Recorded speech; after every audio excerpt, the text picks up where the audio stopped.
Young and talented heroine Ritu Varma, అలాగే సూర్య వశిష్ఠ, అలాగే శివ కందుకూరి కలయికలో శ్రీకారం సినిమా దర్శకుడు బి కిషోర్ తెరకెక్కించిన latest web series Devika and Danny Jio Hotstar లో స్ట్రీమింగ్ కి వచ్చింది. మరి ఈ చిత్రం ఎలా ఉందో ఇప్పుడు రివ్యూలో చూద్దాం. ఇక కథలోకి వెళ్తే, ఒక లోకల్ టీచర్ గా పనిచేసే నెమ్మదైన అమ్మాయి దేవిక ఆమె విషయంలో బాగా పూసీగా ఉండే జగ్గుని ఎంగేజ్మెంట్ చేసుకుంటుంది. అయితే జగ్గు ప్రవర్తన మాత్రం ఆమెతో ఉండే మిగతా వారికి ఇబ్బందికరంగా మారుతుంది. ఈ క్రమంలో ఆమె జగ్గుతో పెళ్లికి ముందు మరొకరితో ప్రేమలో పడే అవకాశం ఉందని ఓ పూజారి చెబుతాడు. దీన్ని ఆమె తల్లిదండ్రులు కొట్టిపారేస్తారు. కానీ ఆమె లైఫ్ లోకి డానీ అనే ఒక అజ్ఞాత వ్యక్తి పరిచయం అవుతాడు. అక్కడి నుంచి ఆమె లైఫ్ ఎలా మారింది, పూజారి చెప్పిన ప్రేమికుడు ఇతనేనా, అసలు డానీ గతం ఏమిటి, ఆమెకు మాత్రమే ఎందుకు అతను కనిపిస్తాడు, అతను ఏ సహాయం ఆమెను కోరుతాడు, చివరికి వారేం చేశారు, ఈ మొత్తంలో దుర్గ ఎవరు, దేవికి ఎవరిని పెళ్లి చేసుకుంది అనే ఆసక్తికర ప్రశ్నలకి సమాధానం తెలియాలంటే ఈ సిరీస్ ని చూసి తెలుసుకోవాల్సిందే. ఇంకా ప్లస్ వన్ సెషన్కి వస్తే, దాదాపు ప్రస్తుతం ఓటీటీల్లో బాగా అడల్ట్ కంటెంట్ ఇంకా బోల్డ్ షోలే కనిపిస్తున్నాయి. అయితే ఇలాంటివి కుటుంబంతో కూర్చుని చూసేందుకు పనికిరావు. మరి వాటిలో కాకుండా క్లీన్ గా ఫ్యామిలీతో కలిసి చూడగలిగే క్లీన్ సిరీస్ అని చెప్పవచ్చు. ఎక్కడా పెద్దగా డొంక తిరుగుడు లేకుండా ఉన్న పాయింట్ ని దర్శకుడు నేరుగా చెప్పే ప్రయత్నం ఇందులో హర్షణీయమని చెప్పొచ్చు.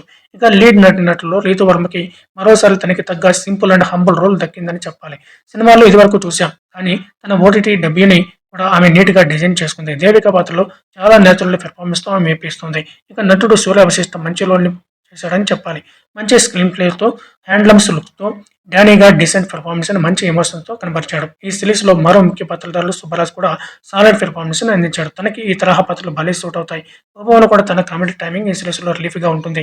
ఇక వీళ్ళతో పాటుగా ఇతర నటులు బాగా నటించారు. ఇక మేనేజ్మెంట్ విషయానికి వస్తే, ఈ సిరీస్ ఒకంత స్మూత్ గానే వెళ్ళినప్పటికీ మరీ అంత ఎగ్జైటింగ్ గా అయితే సాగదు అని చెప్పవచ్చు.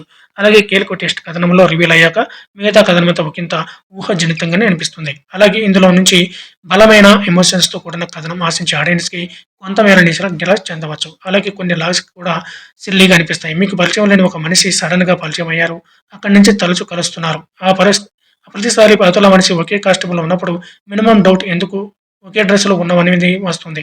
కానీ దేవికి ఎలాంటి ప్రశ్న డానీని ఒక్కసారి కూడా అడగదు.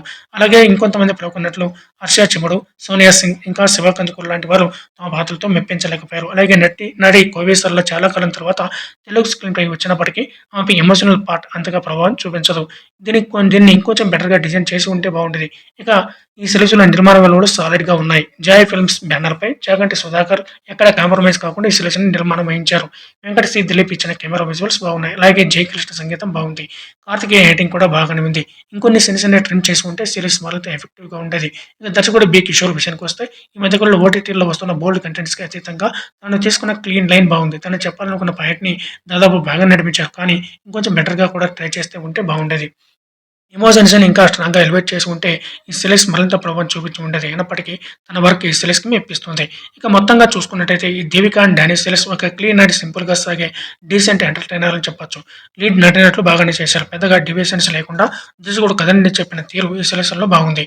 కొన్ని ప్లస్ అయితే ఉన్నాయి, కానీ అవి మిగతా మంచి అంశాలు ముందుకు పెద్దగా నిలబడవు. సో ఒక డీసెంట్ సిరీస్ ని, అది కూడా ఫ్యామిలీతో కలిసి చూడాలనుకునే వారు జియో హాట్‌స్టార్ ఈ సిరీస్ ని చూడొచ్చు.